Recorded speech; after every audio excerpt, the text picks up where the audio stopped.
Everyone. So again, I welcome you all in our next lecture, which is again very important and इसका एक अपना weightage भी है. तो आज जो अपन चैप्टर डिस्कस करने वाले हैं, कंज्यूमर इक्विलिब्रियम, बहुत important chapter as I said and you know ये आपको कंटिन्यूशन में ही मैं बता रहा हूँ. इससे पहले जो हमने इसी का फर्स्ट पार्ट हमने डिस्कस किया था, जहाँ हमने यूटिलिटी एनालिसिस को डिस्कस किया था, ये कंटिन्यूशन में ही है. आज हम डिस्कस करेंगे consumer equilibrium in single commodity and in double commodity case. ये दोनों केसेस क्या हैं, इसे भी हम डिस्कस करेंगे. If you like this video, आप प्लीज़ से लाइक कर दीजिए, सब्सक्राइब कर दीजिएगा. एंड अगर आपको कोई इश्यूज या कंसर्न है तो आप मुझे कमेंट सेक्शन में कमेंट कर सकते हैं, मैं आपको वहीं पे भी आंसर कर दूंगा. So let me proceed with this topic. Please concentrate करिएगा. एज आई सेड, थोड़ा सा आपको इम्प्रैक्टिकल लगेगा, ये बात मैं बार बार बोल रहा हूँ, इसलिए आपको थोड़ा सा एडिशनल कंसंट्रेशन का जरूरत इस चैप्टर में पड़ेगा. पहले हमें ये समझना है कि ये कंज्यूमर इक्विलिब्रियम का मतलब क्या है. आप इक्विलिब्रियम से यहाँ ये मतलब निकालिए सेटिस्फैक्शन, राइट. दैट मीन्स कि अगर हम कोई चीज़ कंज्यूम कर रहे हैं तो उससे हमें सेटिस्फैक्शन मिल रहा है या नहीं मिल रहा, यानी कि हमें पॉइंट ऑफ इक्विलिब्रियम आ रहा है या नहीं आ रहा. तो आपके अंडरस्टैंडिंग के हिसाब से मैं आपको बता रहा हूँ कि आप इक्विलिब्रियम को कहीं ना कहीं सेटिस्फैक्शन वर्ड से कोरिलेट कर सकते हैं. बट इसका एक मीनिंग जो एक्चुअल में जो इकोनॉमिक्स का जो मीनिंग है वो मैं आपको समझाता हूँ इस चैप्टर के अकॉर्डिंग. इक्विलिब्रियम वो कंडीशन है जिससे नीचे कंज्यूमर नहीं जाना चाहेगा. That means it is a last possible situation below which he will not go. ये क्या मैंने अभी जो आपको समझाने की कोशिश की, मैं एक एग्जांपल से भी आपको समझाने की कोशिश करूंगा कि मैं क्या कहना चाह रहा हूँ. पहले हम इस डेफिनेशन को एक बार समझ लेते हैं. The consumer is in equilibrium when given his income and market prices, he plans his expenditure in such a manner that he maximizes his total satisfaction. यहाँ इसका मतलब ये है कि जितना उसके पास में रिसोर्सेज गिवन है, पैसा गिवन है और मार्केट प्राइस भी ऑलरेडी गिवन है मार्केट में, वो अपने एक्सपेंडिचर को किस तरह से मैनेज करता है कि उसे मैक्सिमम सेटिस्फैक्शन मिल सके. अब कोई भी कंज्यूमर किसी कमोडिटी को जब परचेज करता है तो वो तीन चीज़ें अपने कंसीडर करता है. दैट मीन्स अगर वो कोई प्रोडक्ट परचेज करेगा और वो ये भी देखना चाहेगा कि मैं उससे मेरा सेटिस्फैक्शन यानी कि इक्विलिब्रियम आ रहा है या नहीं आ रहा, उसकी कुछ चीज़ें हैं. पहला है price of the commodity. Second है marginal utility of the commodity. That means कि वो प्रोडक्ट जो मैं ले रहा हूँ उसकी मेरे लिए यूटिलिटी है भी या नहीं है. And third the marginal utility of money. इन तीन चीज़ों को वो कंसीडर करता है before taking any final decision. अब यहाँ प्राइस ऑफ द कमोडिटी तो अंडरस्टूड सी बात है. आप लेट्स से कि एक मिडिल क्लास फैमिली मेंबर है, एक मिडिल क्लास फैमिली है, वो एक कार का प्लान करते हैं, तो उनके लिए जो सबसे इम्पोर्टेंट कंसर्न रहेगा वो प्राइस रहेगा. तो हम कह सकते हैं कि मारुति उसके लिए एक सूटेबल चॉइस हो सकता है. सेकंड, उस प्रोडक्ट की मार्जिनल यूटिलिटी है भी या नहीं उन लोगों के लिए. लेट्स से कि उस फैमिली में 10 लोग हैं और वो एक अल्टो परचेज करने का प्लान कर रहे हैं, तो उस प्रोडक्ट का उनके लिए यूटिलिटी नहीं आएगा. रीजन भी क्योंकि उनके लिए वो प्रोडक्ट सूटेबल है जहां वो 8 to 9 मेंबर्स को अकोमोडेट कर सकें if they going in some marriage party and all. और ये मार्जिनल यूटिलिटी ऑफ मनी क्या है, मैं आपको इससे अगली वाली स्लाइड में एक्सप्लेन करने वाला हूँ. बट उसके पहले आपको ये चीज ध्यान रख लेनी है कि हम यहाँ पे फाइंड आउट करने की कोशिश कर रहे हैं कंज्यूमर इक्विलिब्रियम. और मैंने आपको ये समझाया कि यहाँ पे जब भी कोई इंसान कोई चीज़ को परचेज करता है वो तीन चीज़ों को बहुत इंपॉर्टेंट कंसिडरेशन में रखता है. पहला प्राइस ऑफ द कमोडिटी जो मैं आपको समझा चुका हूँ, उसकी मार्जिनल यूटिलिटी उसके लिए है भी या नहीं है जो मारुति वाला एग्जाम्पल मैंने आपको दिया, and marginal utility of money. तो ये मार्जिनल यूटिलिटी ऑफ मनी क्या है, इसको हम आगे समझने की कोशिश. देखिए मार्जिनल यूटिलिटी ऑफ मनी, मैं आपको एक बिल्कुल पहले हम इसको डेफिनेशन को देख लें. इसका सिंपल मीनिंग है marginal utility of money refers to worth of a rupee to a consumer. मतलब एक रुपए की क्या वर्थ है. Getting my point. जो 1 रुपया आप किसी चीज के लिए एक्सपेंडिचर कर रहे हैं, 100 रुपीज एक्सपेंडिचर कर रहे हैं, उसकी क्या वर्थ है एक कस्टमर के लिए, that is called the marginal utility of money. अब देखिए, in other words, the marginal utility of a rupees is the extra utility that a consumer gets from the expenditure of one additional rupees on a other available goods. इसको आप ऐसे समझिए कि मेरे पास 10 toffees हैं, मैं 10 रुपीज एक्सपेंडिचर कर चुका हूँ, और जब मैं 11th टॉफी परचेज कर रहा हूँ तो उसके लिए वो जो मैं 1 रुपया एक्स्ट्रा पे कर रहा हूँ, वो 1 रुपीज एक्स्ट्रा पे करने से मुझे कितना यूटिलिटी मिल रहा है, उसे हम बोलते हैं मार्जिनल यूटिलिटी ऑफ मनी। हो सकता है मुझे उससे यूटिलिटी ना मिले। लेट्स से कि मैंने खाना खा लिया बहुत सारा, ठीक है, और अचानक से मेरी कोई फेवरेट चीज जो है मुझे सामने नजर आती है, क्या मैं उस फेवरेट चीज के लिए उस वक्त पे पेमेंट करूंगा? नहीं करूंगा। रीजन भी क्योंकि मुझे पता है कि उसकी जो मार्जिनल यूटिलिटी ऑफ मनी है मेरे लिए या तो जीरो रहेगी या नेगेटिव रहेगी। हो सकता है मुझे वॉमिट हो जाए वो चीज खाने के बाद में। तो मैं कैलकुलेट करूंगा कि जो मैं एडिशनल रुपीज खर्च कर रहा हूँ इस मेरी फेवरेट चीज के लिए, क्या इस वक्त इसकी मेरे लिए यूटिलिटी है। और इसे आप जो मार्जिनल यूटिलिटी ऑफ एक्स है उसको इन टर्म्स ऑफ मनी कैसे एक्सप्लेन करेंगे कि आपके पास जो भी MUX का वैल्यू आएगा, आपके पास में जो भी MUX का वैल्यू आएगा, MUX का वैल्यू मतलब ये वाला जो वैल्यू आएगा इस, तो see look at this, marginal utility of x divided by price of x। मैंने आपको बताया था कि मार्शल ये कहता है कि यूटिलिटीज को हम यूटिल्स में एक्सप्लेन करते हैं, मतलब उसे हम यूटिल्स में रिप्रेजेंट करते हैं। एंड आप किसी भी प्रोडक्ट की मतलब MUM कैसे कैलकुलेट करेंगे, उसकी जो मार्जिनल यूटिलिटी ऑफ x आएगी उसे उसी की प्राइस से आप डिवाइड कर देंगे। एक चीज और ध्यान रखिएगा, प्राइस ऑफ x कांस्टेंट मानेंगे हम लोग, अज्यूम करेंगे कि जो प्राइस ऑफ x होगा दैट रिमेन्स कांस्टेंट।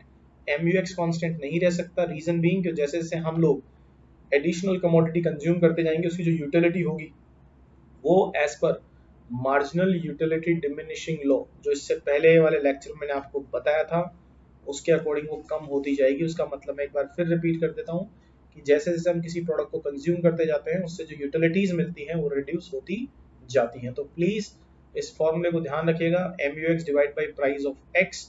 जब हम करते हैं तो हमारे पास जो वैल्यू निकल के आता है वो निकल के आता है मार्जिनल यूटिलिटी ऑफ मनी का, मतलब कि हमें उससे कितनी यूटिलिटी मिली उस प्रोडक्ट के ऊपर पैसा खर्च करने से। ठीक है, अब यहाँ जो हम कंज्यूमर इक्विलिब्रियम फाइंड आउट करने की कोशिश कर रहे हैं वो दो केसेस में करेंगे। पहला, एक जब कंज्यूमर सिंगल कमोडिटी कंज्यूम करता है, एंड सेकंड जब कंज्यूमर डबल कमोडिटी को कंज्यूम करता है। तो ये दो चीजें, दो मॉडल हमें डिस्कस करने हैं, single commodity model and commodity case या मॉडल। और हम क्या फाइंड आउट करने की कोशिश कर रहे हैं? Consumer equilibrium. ठीक है, मैं एक बार फिर एक्सप्लेन कर देता हूँ। कंज्यूमर इक्विलिब्रियम वो लीस्ट पोजीशन है, वो लास्ट फाइनल स्टेज है जिसके बाद कंज्यूमर उस प्रोडक्ट को कंज्यूम नहीं करेगा। ध्यान रखिएगा, वो पॉइंट होता है consumer.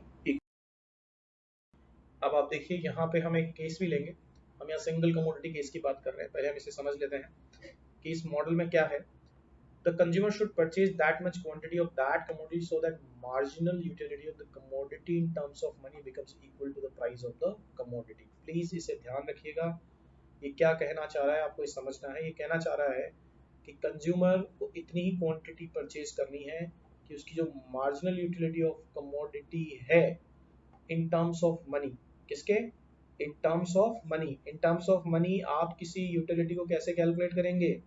MUX divide by price of x becomes equal to the price of the commodity। उसकी जो प्राइस होगी उस प्राइस के इक्वल उसकी क्या होनी चाहिए? उसकी मार्जिनल यूटिलिटी ऑफ मनी होनी चाहिए। पहली चीज तो आपको ये समझ में आ गई। दूसरी देखिए, hence the condition for consumer equilibrium in one commodity model will be as follow। आपको कब मिलेगा सेटिस्फैक्शन? ये देखिए यहाँ पे मिलेगा आपको जब मार्जिनल यूटिलिटी ऑफ XM यानी कि marginal utility of x in terms of money, ये m का मतलब इन टर्म्स ऑफ मनी है, ध्यान रखिएगा। ठीक है, तो marginal utility of x in terms of money is equal to price of x। जब उसकी प्राइस के इक्वल हो जाती है उस कंडीशन को हम बोलते हैं the consumer equilibrium, in which case in a single commodity model या केस। ये देखिए, अब हम इसके कुछ अजम्पशंस की भी बात करेंगे कि जब हम इस कॉन्सेप्ट को एक्सप्लेन कर रहे हैं तो उसके क्या क्या अजम्पशंस हैं। पहला, अब देखिए, the consumer is rational, that means consumer जो है रैशनल है, दैट मीन्स वो इंटेलिजेंट है, वो पैसे को ऐसे ही खर्च नहीं करेगा। सेकंड देखिए, आप मेजर कर सकते हैं यूटिलिटी को किसमें? मैथमेटिकल टर्म्स में, दैट मीन्स वो कार्डिनली मेजरेबल है, यानी आप उन्हें मेजर कर सकते हैं as per martial cardinal approach. तीसरा देखिए, marginal utility of money remains constant. Please ध्यान रखिएगा, कि marginal utility of money and price of commodity once given they remains constant, ये दोनों कांस्टेंट रहेंगे। एंड जब भी आप किसी कमोडिटी को कंज्यूम करेंगे तो law of diminishing marginal utility operate होगा, यानी अप्लाई होगा। एम आई क्लियर और नॉट? Any doubt? एक इंपॉर्टेंट नोट है जो प्लीज आप नोट कर लीजिएगा, नीचे देखिए। यहाँ पे इस एनालिसिस को, इक्विलिब्रियम को एक्सप्लेन करने के लिए हम ये अज्यूम कर रहे हैं कि जो मार्जिनल यूटिलिटी ऑफ 1 रुपीज है वो 1 यूटिल्स के बराबर है, यानी कि आप ऐसे समझ लीजिए कि 1 रुपीज में 1 यूटिल आएगी, ठीक है। Hence the MU of a commodity in terms of utils as well as in terms of money become the same। तो हम यहाँ पे मान के चल रहे हैं कि जो MU है कमोडिटी की, marginal utility of commodity in terms of utils as well as in terms of money become the same, वो दोनों एक ही चीज है। अब आप इस टेबल को ध्यान से देखिएगा प्लीज। ये यूनिट ऑफ एक्स है, यानी हम एक सिंगल कमोडिटी कंज्यूम कर रहे हैं, फर्स्ट कमोडिटी, और जब हमने इसे कंज्यूम किया तो हमारी MUX कितना आया? 40। आई होप पॉइंट समझ में आ गया। आगे देखिए, ये हमारी प्राइस ऑफ एक्स है। मैंने कहा था price of x remains constant, उसे हम कांस्टेंट ही मानेंगे, तो हमने इसको कांस्टेंट ही मान लिया है। MUX देखिए रिड्यूस होता जा रहा है, क्यों? क्योंकि law of diminishing marginal utility operate हो रहा है। इसका क्या मीनिंग है कि जैसे जैसे देखिए फर्स्ट कमोडिटी 40, जब सेकंड चपाती खाते हैं हम लोग, मैंने इससे पिछली वाली लेक्चर में आपको बताया था, चपाती का एग्जांपल दिया था। देखिए जैसे जैसे हम कमोडिटीज को कंज्यूम करते जाते हैं उससे जो यूटिलिटी या सेटिस्फैक्शन हमें मिल रहा है आपकी लैंग्वेज में, वो देखिए कम होता जा रहा है, ठीक है। अब पॉइंट ये आ रहा है कि कंज्यूमर कब तक कंज्यूम करेगा? वो जब तक कंज्यूम करेगा, एक तो जब उसकी MUX किससे ज्यादा है? उसकी प्राइस से ज्यादा है, ठीक है, या दूसरा वो लास्ट पोजीशन आ जाए। अब देखिए यहाँ पर 40 तो आपको यूटिलिटी मिल रही है और 25 रुपीज आप दे रहे हैं। आप इसको एक एग्जांपल से समझ सकते हैं कि आप कोई मूवी देखने जाते हैं और आपके फ्रेंड ने पूछा मूवी कैसी थी, आपने कहा ऑसम यार, मजा आ गया। दैट मीन्स आपने लेट से कि मूवी के लिए 25 रुपीज पे किए, बट आपको मजा कितना आया? 40। सेकंड टाइम जब आप उस मूवी को देखने जाते हैं वापस, आपके फिर फ्रेंड ने पूछा कितना मजा आया, तो आपने कहा यार मजा आ गया, कोई सेकंड टाइम देख लेकिन फिर भी मजा आ गया। दैट मीन्स अभी भी आपने 25 रुपीज पे किए, लेकिन सेटिस्फैक्शन कितने रुपए के बराबर आया? 35 के। उसके बाद थर्ड टाइम आपने फिर वो मूवी अपने फ्रेंड के साथ देखने चले गए, इस बार भी आपको अच्छा लगा। फोर्थ टाइम जब आप मूवी देखने गए तो क्या हुआ? आपके फ्रेंड ने पूछा यार कैसा लगा आज मूवी देख के, तो आपने कहा ठीक है यार, अब नहीं देखेंगे, बस अब ठीक है, बोर हो गए। दैट मीन्स कि इस बार यूटिलिटी बिल्कुल बराबर मिला है आपकी प्राइस के। अब देखिएगा कंज्यूमर कभी भी इस सिचुएशन से नीचे नहीं जाएगा, क्योंकि मैंने आपको कहा था कि वो लास्ट सिचुएशन है, उसके बाद कंज्यूमर उस चीज को कंज्यूम नहीं करेगा। दैट मीन्स इसके बाद मूवी नहीं देखेगा। क्यों? क्योंकि इसके बाद वो मूवी देखता है तो उसको ऐसा लगता है कि मैं मूवी देखने जा रहा हूँ तो 25 रुपीज पे कर रहा हूँ और यूटिलिटी मुझे कितनी मिलेगी? 20। क्यों? क्योंकि मैं उस मूवी को 4-5 बार देख चुका हूँ। दैट मीन्स ये जो सिचुएशन होती है, इस सिचुएशन को हम इकोनॉमिक्स में बोलते हैं, या इस यूटिलिटी एनालिसिस में बोलते हैं सिचुएशन ऑफ कंज्यूमर इक्विलिब्रियम। अब इस जो शेड्यूल हमने बनाया था, इस शेड्यूल को हम इस डायग्राम में अंडरस्टैंड करने की कोशिश करते हैं। ध्यान से देखिएगा, ये वाई एक्सिस है, ये मार्जिनल यूटिलिटी ऑफ एक्स है, 40 तक आ रही थी, ये देखिए 40 तक आ गई। ये हमारी कमोडिटीज यानी कि कंजप्शन 1 2 3 4 5 6 7, 1 2 3 4 5 6 7। ये जो है MUM रिड्यूस होती है, नेगेटिव भी हो सकती है, बताया था आपको। ये देखिए बिल्कुल डाउनवर्ड स्लोप आ गई है। फर्स्ट पे देखिए कितनी थी? 40 थी, ये 40 है। 2 पे 35 थी, ये देखिए 35 है। 3 पे कितनी थी? 3 पे 30 थी, ये देखिए 3 पे 30 आ रही है। फोर्थ पे 25 थी, फोर्थ पे 25 आ रही है। फिफ्थ पे 20 है, फिफ्थ पे 20 है। सिक्स पे 15 है, सिक्स पे 15 है। ये क्या है? MUM। ये देखिए ये क्या है? Marginal utility of M। That means ये कैसे कैलकुलेट किया हमने? Marginal utility of X divide by price of X। ध्यान रखिएगा प्लीज, मैं फिर रिपीट कर देता हूँ, MUM यानी कि मार्जिनल यूटिलिटी ऑफ मनी, और this is what the MUM is equal to price of X। ये जो स्ट्रेट लाइन आप देख रहे हैं, ये लाइन रेफर करती है प्राइसिंग को, यानी कि आप कांस्टेंट ही रहेगा। आप एक कमोडिटी परचेस करेंगे तब भी 25 रुपए है, 2 पे जाएंगे तो भी 25 रुपीज, 3 पे जाएंगे तो भी 25 रुपीज, 4 पे जाएंगे तो भी इसकी प्राइस 25 रुपीज ही रहेगी। अब ये देखिए मार्जिनल यूटिलिटी ऑफ एक्स कितना था? 40 था, मतलब ज्यादा आ रहा है, फिर इतना आ गया। ये वो पॉइंट है, ध्यान से देखिए, जहां पे प्राइस और हमारी जो MUX है वो बिल्कुल इक्वल हो गए हैं।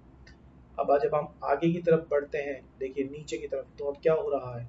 प्राइस है ज़्यादा और जो यूटिलिटी है वो मिल रही है कम।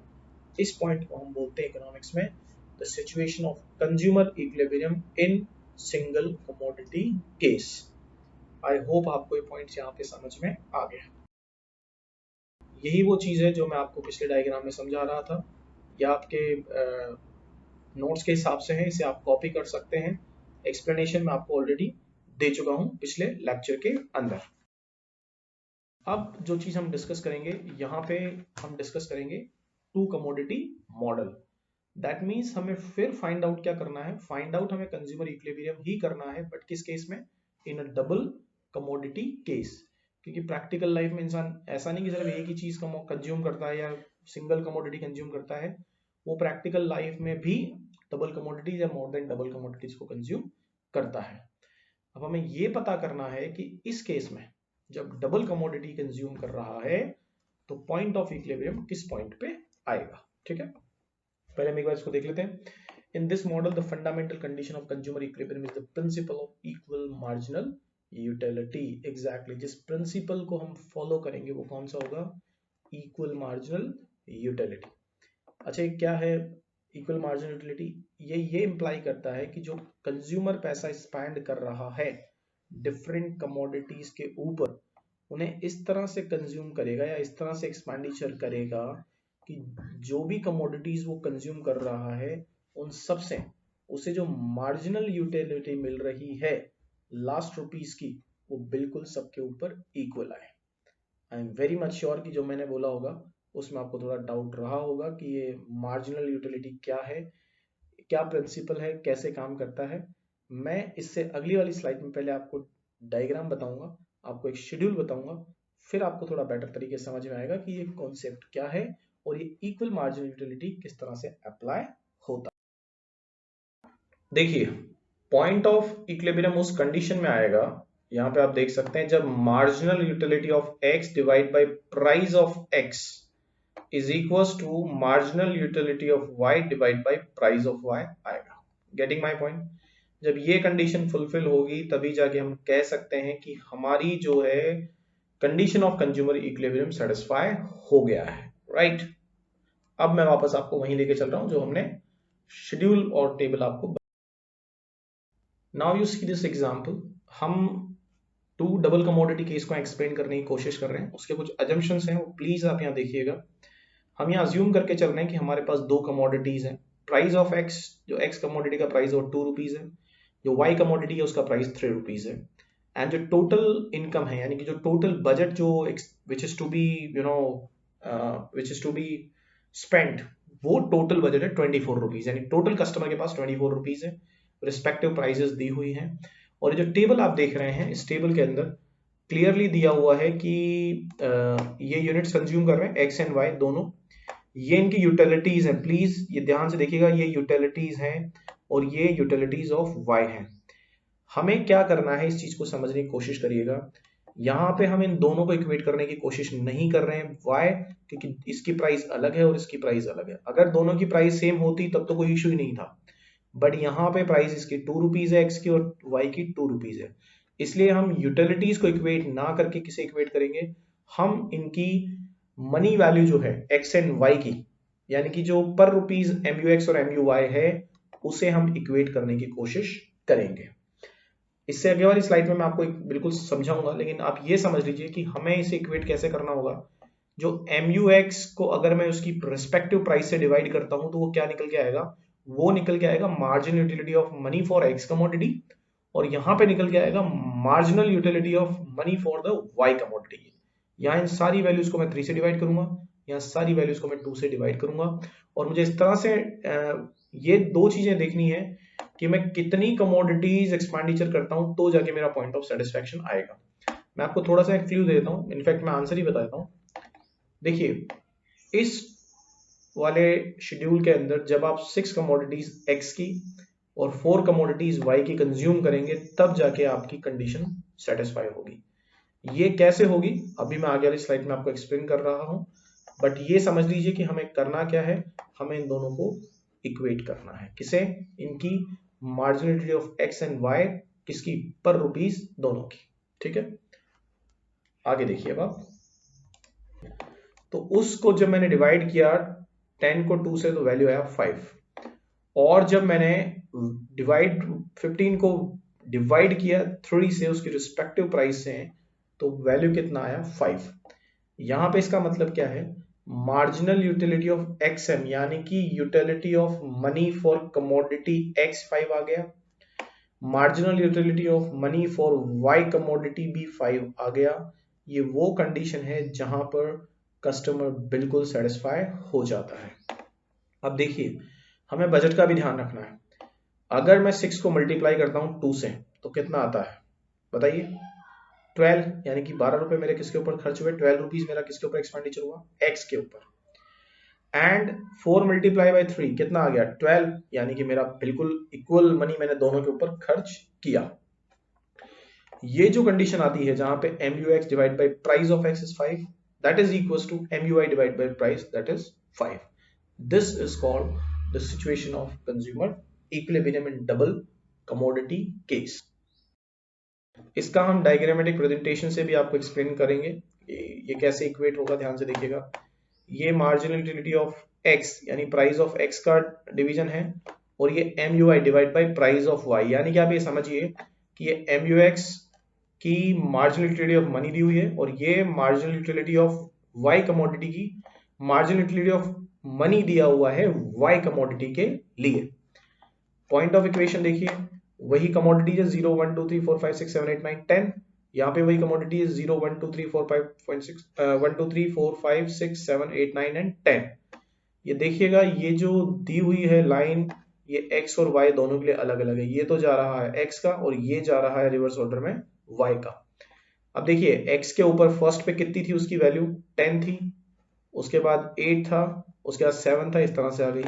वैसा ही इसके साथ था 24 18 ऐसा कुछ आके और एक पॉइंट पे दोनों इक्वेट कर गए। देखिए यहाँ इसकी वैल्यू भी 5 आ रही थी और यहाँ इसकी वैल्यू 5 आ रही है। ये जो पॉइंट देख रहे हैं आप बिल्कुल ई वाला पॉइंट, दिस पॉइंट, इस वाले पॉइंट को बोलते हैं कंज्यूमर इक्विलिब्रियम। व्हाई? क्योंकि यहाँ पे देखिए ये वाली कंडीशन सेटिस्फाई हो गई है, marginal utility of X divide by price of X is equals to marginal utility of Y divide by price of Y।